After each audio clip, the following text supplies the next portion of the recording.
This is Radio Taiwan International.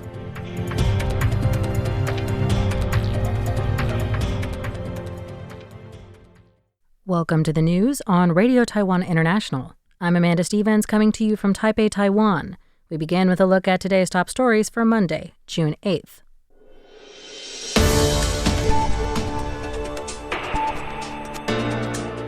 Pacific allies hold the first cultural gala celebrating Taiwan friendship and shared cultural heritage. Taiwan's Vice President highlights cooperation at a welcome dinner in Palau.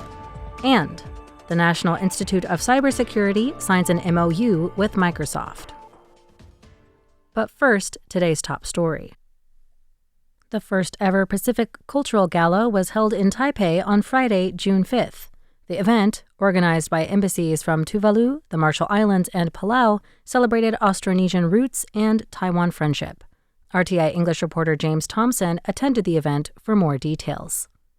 Taiwan's Pacific Island allies held the first Pacific Cultural Gala in Taipei on Friday, June 5th, with President Lai Ching-te delivering remarks at the event. Organised by the embassies of the Marshall Islands, Tuvalu and Palau, the gala featured music and dance performances celebrating friendship with Taiwan and shared Austronesian roots.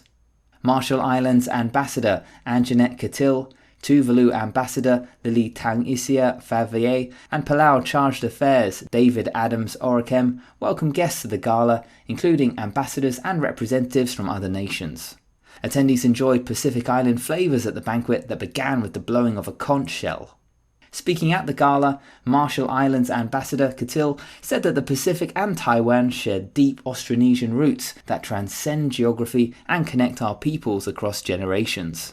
These ties are reflected in our cultures, languages, and deep connection to the ocean, reminding us that while distance may separate our shores, our shared heritage continues to bring us together. President Lai said in a speech that the Pacific has never been a barrier, but instead is a great road that connects us.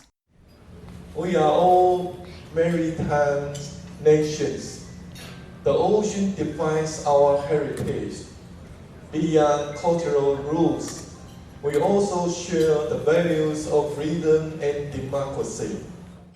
Marshall Islands Ambassador Catil told RTI at the gala that Pacific Island ambassadors in Taiwan had long wanted to hold an event showcasing the region and promoting the shared culture, languages and traditions that help make Taiwan's relationship with the Pacific special. This is James Thompson with Radio Taiwan International, reporting in Taipei. The island nations of Taiwan and Palau will work together to show the world that they are indispensable forces for good on the international stage. That came from Vice President Hsiao Bi-khim during a welcoming dinner in Palau on the evening of Sunday, June 7th. Hsiao is currently heading a delegation on a state visit to the island nation, one of Taiwan's diplomatic allies. During the dinner, hosted by Palauan President Tsuranga Whips Jr., Hsiao said that President Lai Ching-te had entrusted her with 3 tasks: deepening the friendship between the two nations, stimulating tourism, and reviewing the achievements of joint projects. Hsiao also thanked Palau for repeatedly speaking out for Taiwan at international forums. She said that a history of hardship on the international stage has forged Taiwan and Palau into more steadfast and resilient partners. Hsiao expressed hope that the cooperation between the two nations will evolve with the times and show the world that Taiwan and Palau are indispensable forces for good on the international stage. She said, "And like the Palauan people, we are also island people. And as we look to the Pacific, we look at the Pacific with an open heart, an open mind, and with a warmth and hospitality that continues to bring us together and demonstrates that we are both countries that are forces for good in the world." Earlier on Saturday, Hsiao visited the Peleliu World War II Memorial Museum. During the visit, she said that war brings untold suffering and called on the world to learn from history and pursue peace.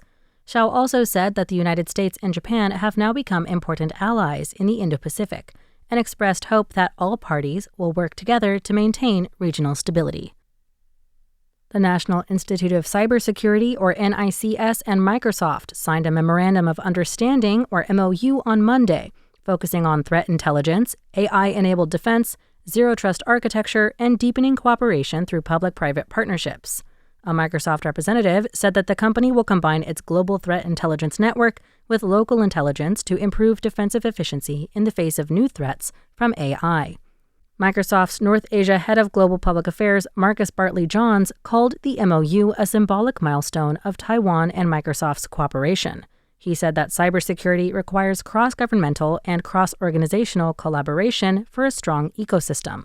The AI era now brings enormous opportunity, but also a variety of threats, making it essential to leverage resources to quickly detect weaknesses. He pointed out that a key area for cooperation is the integration of important intelligence to jointly strengthen defense capabilities. While Microsoft has a global reach, the Taiwanese government and the Taiwan Academic Cybersecurity Center possess important national security-related information. Marcus said, "If there are two things that we can be doing together to really strengthen our cyber defense in this age of AI, one that is incredibly important is thinking about data. How can we be pooling our data and our insights? Where Microsoft has access to more than 100 trillion signals daily across our global footprint, and we know that there's important data and insights that the National Institute of Cybersecurity and your other partners have across threats in Taiwan. So how can we be combining that data?" Microsoft is also testing the use of multi-agent and multi-model architectures to further improve its cybersecurity protection capabilities.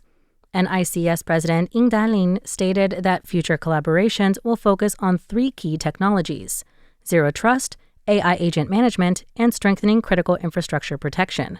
He said that in an increasingly complex landscape, traditional defensive thinking is not enough. Cooperation with Microsoft will enhance Taiwan's proactive detection, rapid response, and continuous cybersecurity capabilities. President Lai Ching-te encouraged representatives of the Taiwan Youth Overseas Peace Corps, saying that by choosing to face challenges head-on, they'll discover new potential in themselves as well as true generosity, tolerance, and how to listen to diverse voices. The president also gave a special send-off to volunteers about to leave for Eswatini, Taiwan's only African diplomatic ally, emphasizing its value as a place worth visiting. This summer, just under 1,000 young volunteers will travel to Asia, Africa, and Europe to engage in overseas and digital service, funded by the Education Ministry. The president met with representatives for the Youth Overseas Peace Corps at the presidential office, noting that their enthusiasm and kindness would soon be spread to 20 other countries over the summer.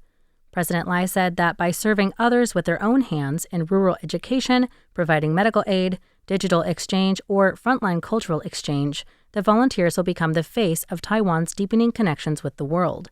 He added that he believes it's the government's responsibility to assist young people in chasing their dreams, especially if it takes them abroad.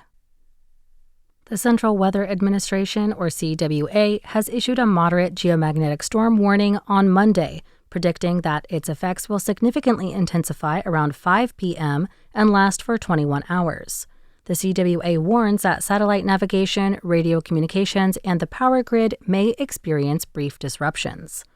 A geomagnetic storm is a disturbance of the planet's magnetosphere during the exchange of energy from solar wind into the space environment surrounding Earth. The resulting currents add energy in the form of heat that can cause extra drag on low Earth orbit satellites.